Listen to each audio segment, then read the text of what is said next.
So as I said in my part 1, beauty and makeup brands are some of the most problematic out there. And as you know, if you follow the channel, there always seems to be tons of scandals that come along with what seems like every beauty launch these days. So in today's video, I'm going to be listing for you a part 2 of the top 10 makeup brands that are extremely problematic and why. Hey, what's up guys? It's Mackenzie here, and before I get into it, make sure to like and subscribe down below if you want to see more juicy videos like this. Starting off with number 10, we have Beauty Blender. So we're starting off this list with Beauty Blender, and if you don't know, they actually make products other than their iconic Beauty Blender sponge. And they have introduced other products in their line since launching the sponge, most notably a line of foundation and concealers. But soon after launching, they faced backlash for a reason that a lot of other companies have faced backlash for in the past. And that's for launching a shade range that pretty clearly favors lighter skin tones. And I just truly don't know how so many companies have done this. Like, it's such an obvious thing that can be avoided.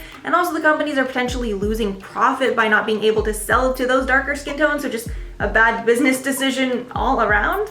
But anyway, the product got a ton of attention when Trend Mood, a popular Instagram makeup page, posted some early looks at the products. And it was very clear from the photos that the 32 shades of the Bounce foundation did not appear to be equally distributed across a variety of skin colors and undertones, with there being only 5 to 7 shades max that could be worn by people with darker than light olive skin tone.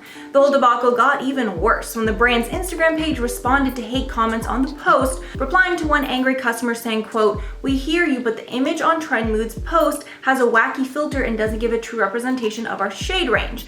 So when some people might have hopped back on their side, Trend Mood then replied, saying, quote, "Hey loves, this image was taken from your promo video. Not sure what filter you guys used, but we did not alter this image at all." So of course, after all this and a scathing review from Jackie Ina, the brand added 8 more shades to their line, but not all was forgiven.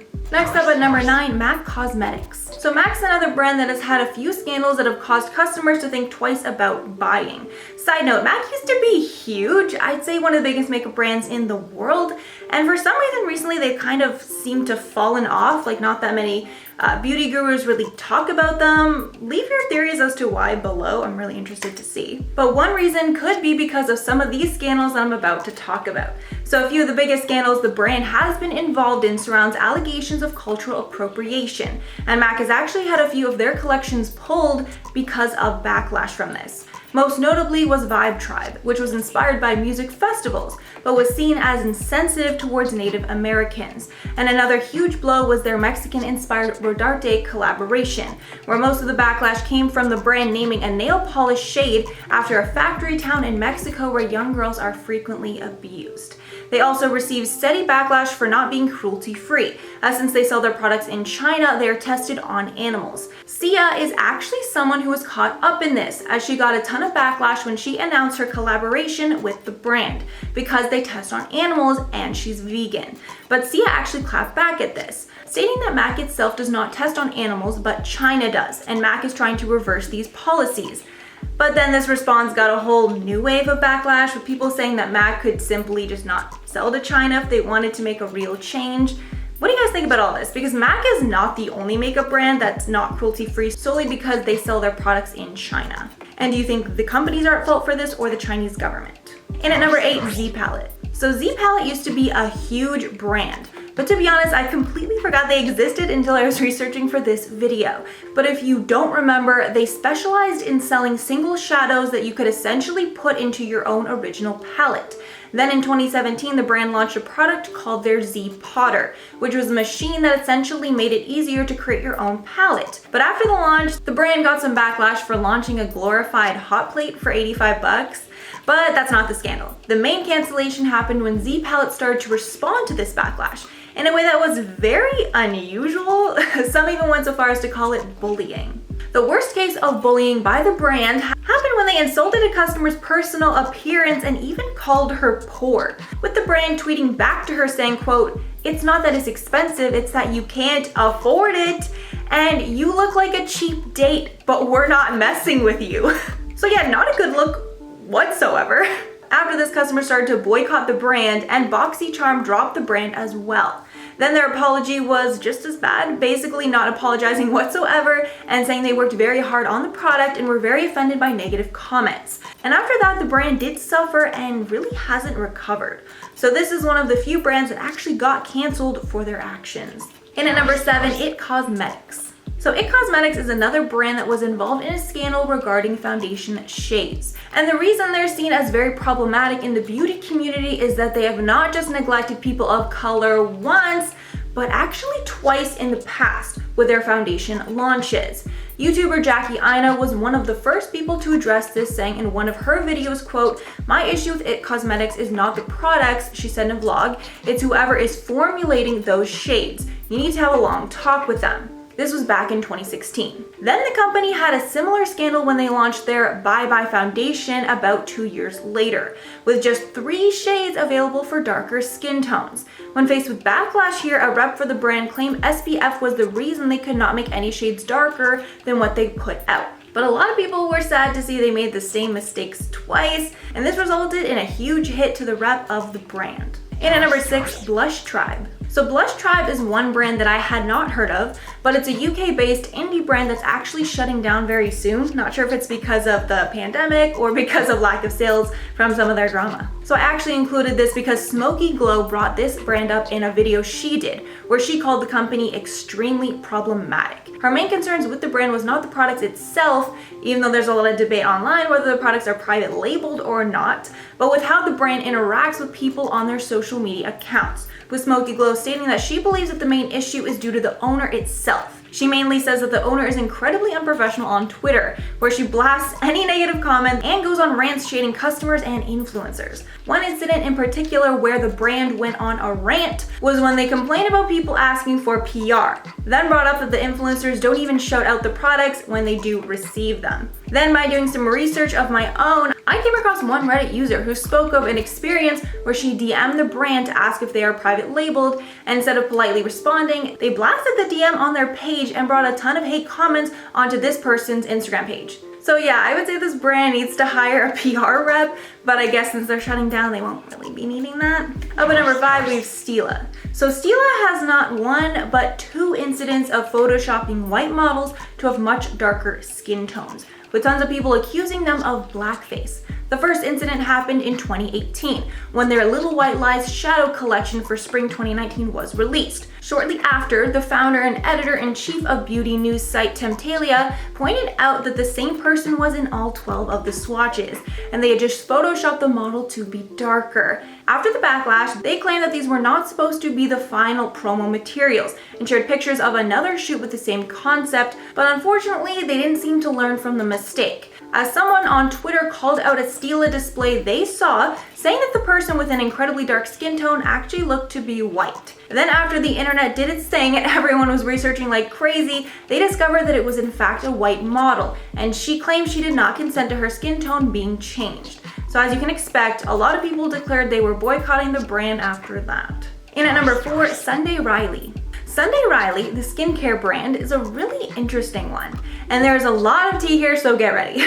Basically, this company forced their employees to write fake reviews of their products online at sites like Sephora and Ulta, and even went so far as to instruct their employees to use VPN so it couldn't be traced back to them. They also included somewhat of a script for their employees to take their reviews from, just so they could be as unauthentic as possible, I guess. A former employee even confirmed all this, posting on Reddit that employees were forced to write fake reviews for our products on an ongoing basis, which came directly from Sunday Riley herself and her head of sales.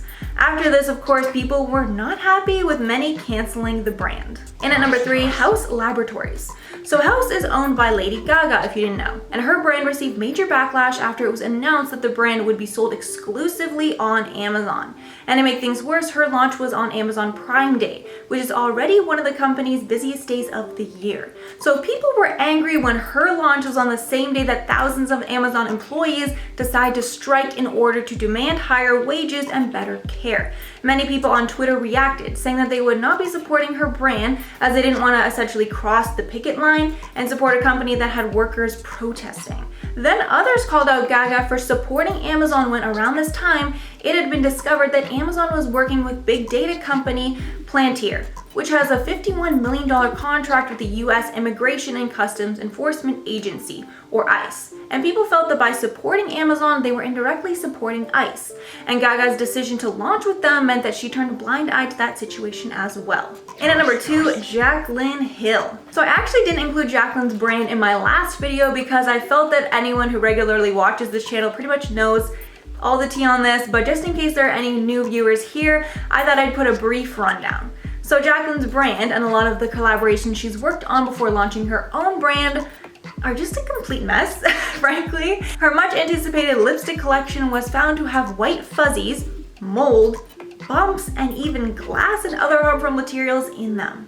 As well, her collaborations aren't much better, with the formulas of her products being changed allegedly behind her back, and with some of her products being recalled for bad quality.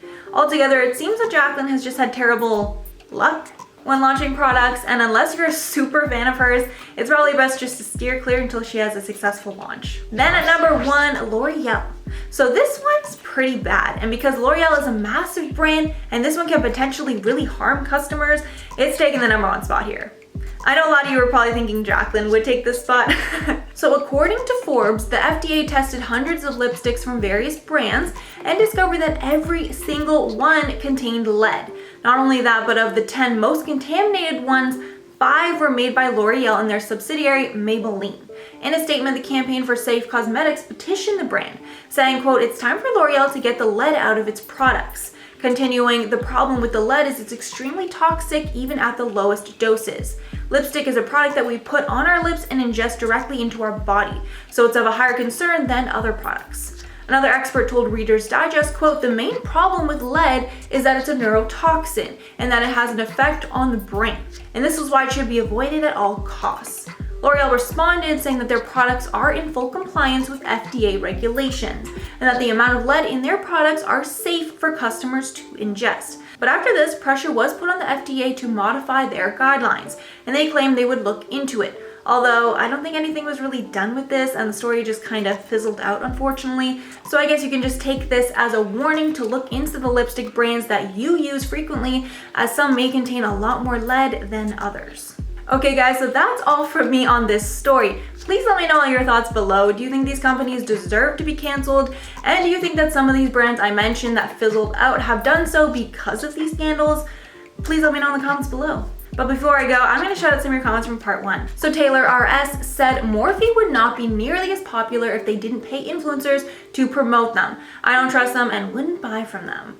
Honestly, 100%. Without all the beauty gurus, they would kind of be nothing. So it's crazy that they would scam an influencer like Jacklyn. That's just, why create a bad rep with influencers that promote your brand and make it so successful? Very odd. Then Michelle Greenfield said, some of these products are such repeat offenders of terrible products, quality, and just all sorts of bad things. It's a shock that they are still in business or even still being considered for being supported. Honestly, I don't get it. I think the problem here is that people are just pretty quick to forget things in our society, especially when a new brand is being canceled like every day. It's pretty easy to forget all the things that, a past brand has been canceled for. So that's why I think these videos are somewhat important, just so you guys can be educated on some things brands have done and maybe some things you should look out for. Then Whoa It's Malik said, I'm surprised Beauty Blender isn't on this list. And thank you so much for including that comment. Your comment's why I included the brand in this video. And it made my job a bit easier, so thank you so much for that. Then another commenter said, you guys need custom tea cups that you can hold when you're spilling the hot tea. Honestly, I could not agree more. That'd be pretty iconic. But side note, if we made cup merch or like any kind of merch, would you guys be interested in that? Would you care? Would you buy? Let us know. That'd be kind of cool.